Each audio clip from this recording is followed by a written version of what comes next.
Welcome to the Jubilee Road Podcast with authors and bloggers Jami and Amerine of Sacred Ground, Sticky Floors, and Rebecca Huff of That Organic Mom.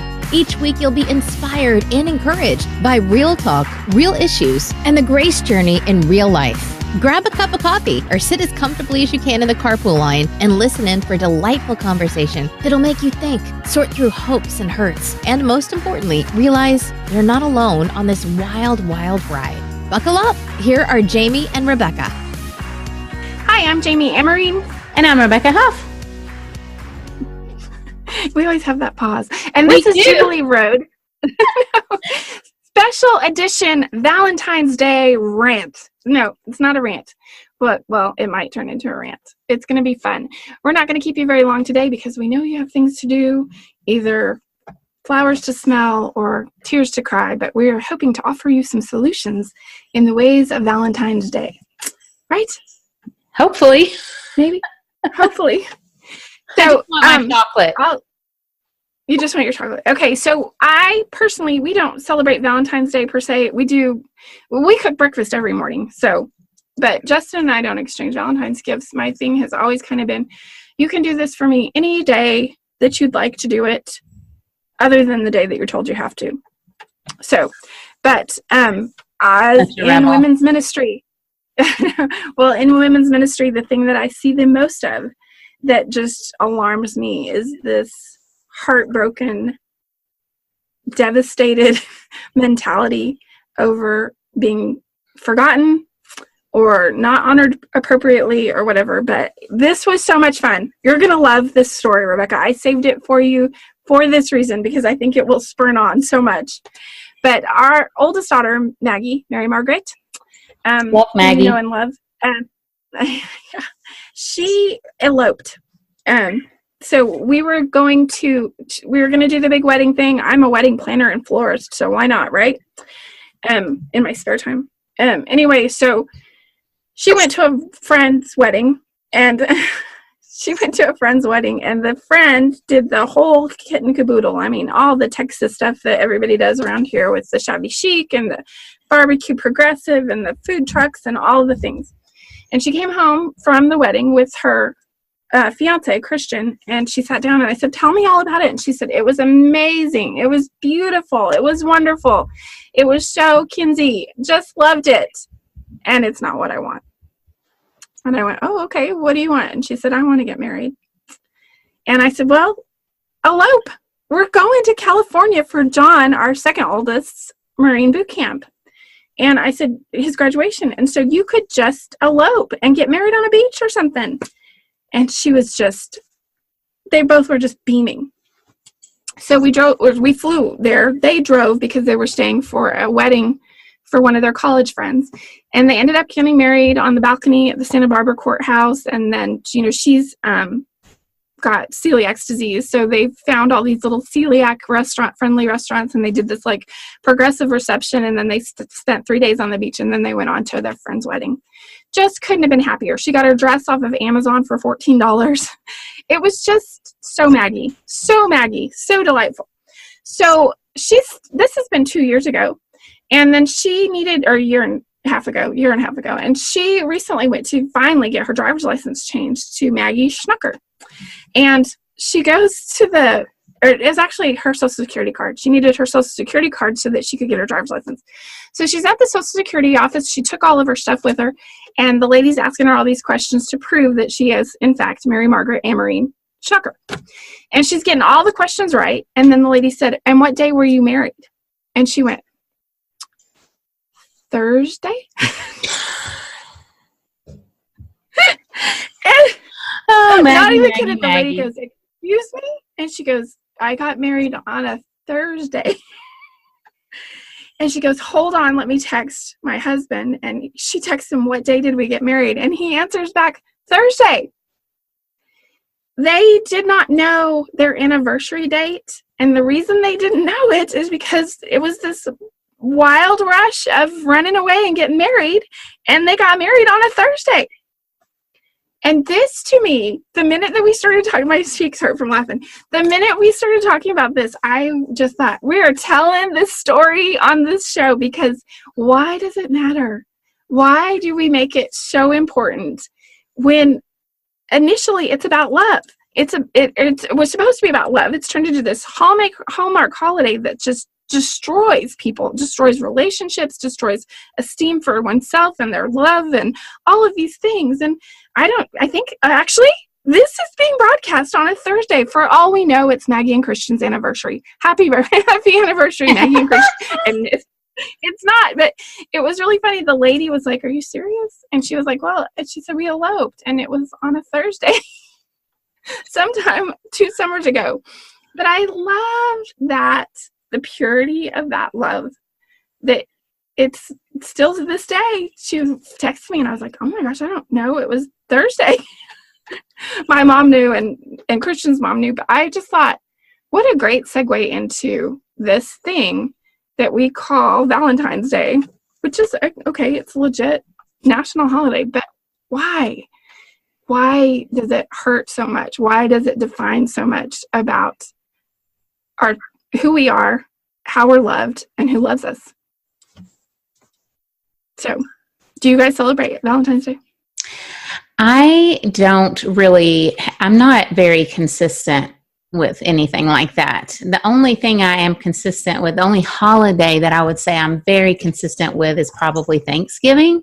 And it's just because I love the thankful theme and like the people being together.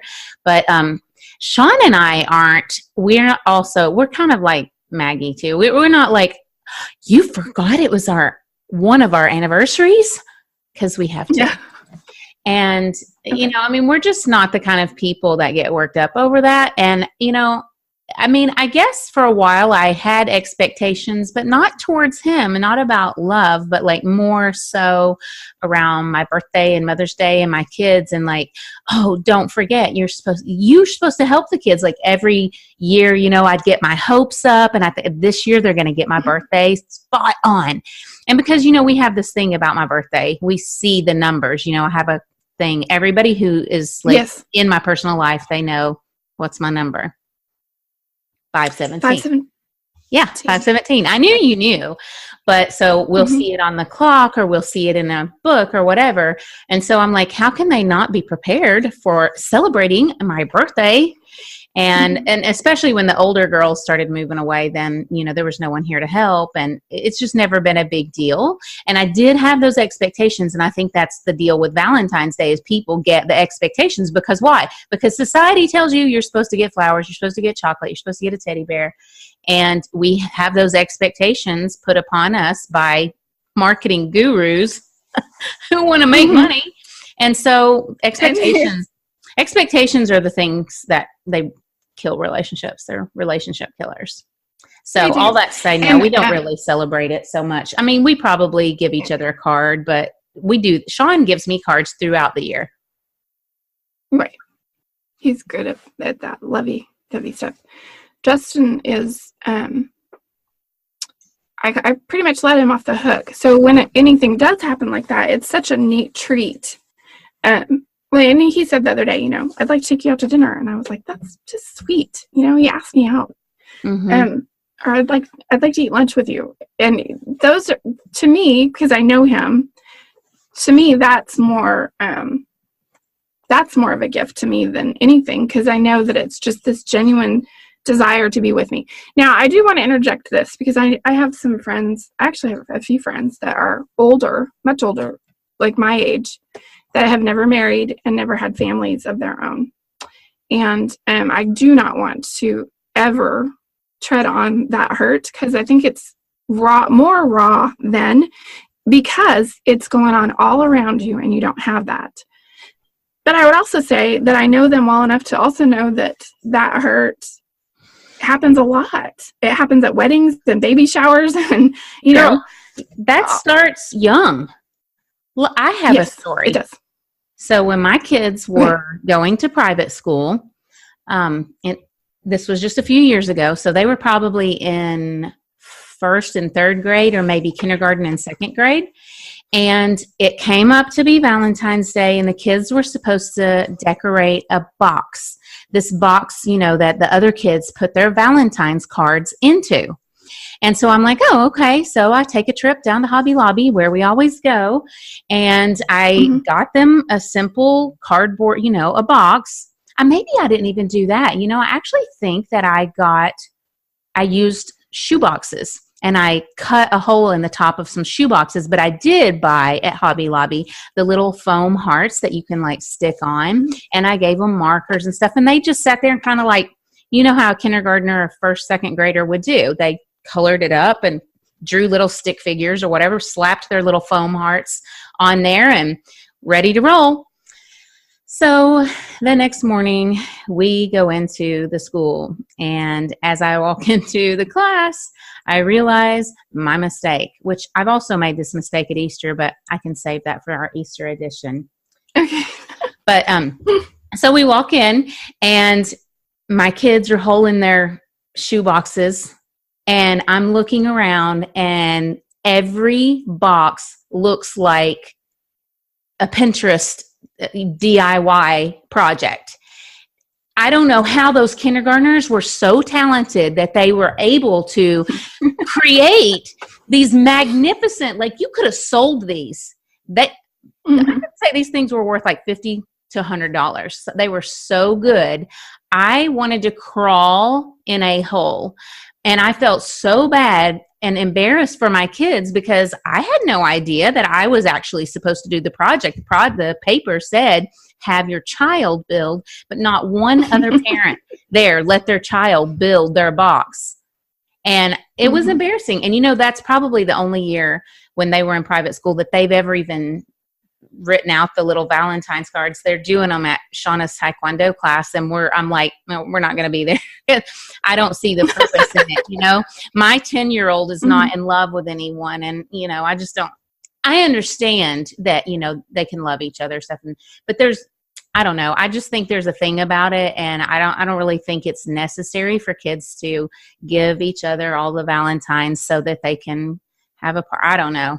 And me, I'm not. It sounds like I'm super negative, but I'm like, oh, okay, here we go. Here's another excuse to feed kids a bunch of sugar. That's honestly how I feel about it. I'm so sorry, people. I'm really, really, really sorry. I know I'm a Debbie Downer, but I'm like, they don't need any more sugar. Yeah. I think that if anything, I would love, and I know I've written about it, and there's so many things to it, but I really do think with anything, we have to put it in its place and make it appropriate. And I saw I have another blog post going already, and by the time this goes out, maybe it'll already be out, but I saw this woman. She was on her phone, and her husband said something to her, and she turned around and she went, "This isn't about you. Shut up. It's not about you." And I just wanted to go, honey, he's not hearing any love songs when you talk to him like that. And it takes work. It takes effort to make, you and I both know, it takes work to make a relationship go. However, I think it's a travesty to put these requirements as if we are owed something on them to the point that it destroys us. And, I could go on for days about the way that people talk to each other, or, making eye contact, all of those things. And those are probably blog or podcasts to come. But this one day, I see in so many areas, no grace. And the absence of grace is law. And law always produces rebellion and ugliness and harshness and hurt. It just does. That's why God got rid of it, because the law it's dead. And if we take that into every aspect of our lives, including holidays, I just think that we have a lighter air about us, and we exude grace. People forget things, and there's times when there's no money, and we're just human. And so and we say this at our house all the time. And so I know people might get tired of it, but expect nothing from anyone but Jesus, because he'll never let you down. Right. And I think it's easy when you don't put those expectations on each other. If you can't, like my kids, they have, sad to say, low expectations about holidays. because we don't make a big deal out of holidays, but we make a big deal out of them and our relationship with them and family traditions all year long. Like Christmas to me is always the same thing. It's kind of like, why are we doing this? I give you things all year long. I take care of you. I take you for experiences. We do all this stuff. And so, you know, I might get up and make some heart-shaped pancakes. I might make some chocolate covered strawberry if I feel like it. But if I don't feel like it, no one's going to get their feelings hurt in my family. But, and, you know, I'm sure, you know, in the past, I just don't remember back because I'm getting old. But yeah, it hasn't been for a long time. No. And so our scripture for today, and I know we might have ruffled some feathers, but we wanted to hop on and at least talk about it because I know there's hurting people out there, but I think our intention was not to hurt anyone's feelings or ruffle feathers. We just want to make it to where people understand that it's okay if you don't celebrate this or something big doesn't happen for you on that day. God still loves you. Jesus is still your friend. And that's in the grand scheme of life and death. That's the biggest and most important thing. It's such a relief. It's in every aspect of my life, Rebecca, right now. That's all I can think about is that knowing that nothing can separate me from him and he will not let me down is such a relief. The pressure's off. The pressure's off. It just is. So I picked this scripture, but I'm going to read it to you the way that my sister reads it, which is actually in my book, Sacred Ground, Sticky Floors. And that is, Jesus is patient. Jesus is kind. Jesus does not envy and he does not boast. He is not proud. He does not dishonor others. He is not self-seeking. He is not easily angered, and he keeps no records of wrong. Jesus does not delight in evil, but rejoices in truth. He always protects, always trusts, always hopes, always perseveres. Jesus never fails. It just amazes me because, you know, love, we get this thing about love, and we think about soap operas and our favorite rom-com and what love is supposed to look like. Love is Jesus. And I lose my temper and I can be unkind and I can, you know, get jealous and I can get all of these things. He just doesn't do that. And he dwells in me, which makes him my entire, if he is truly my entire focus. The other stuff falls aside and I do better at loving the way that Jesus loves, which is perfectly. No cards needed. Are you taking our picture? I'm taking our picture. Okay. Ha ha. We did it. And so this has been a special edition of Jubilee Road. And I have no problem saying Jesus be all over you and happy Valentine's Day. And we love you. We do. And we like you. And thanks for listening. Go eat chocolate. Thanks for joining Jami and Rebecca for this episode of Jubilee Road Podcast. If you loved this podcast, please take a moment to rate and review it on iTunes so more women like you can find freedom in the grace journey. And join the girls here next week for another episode.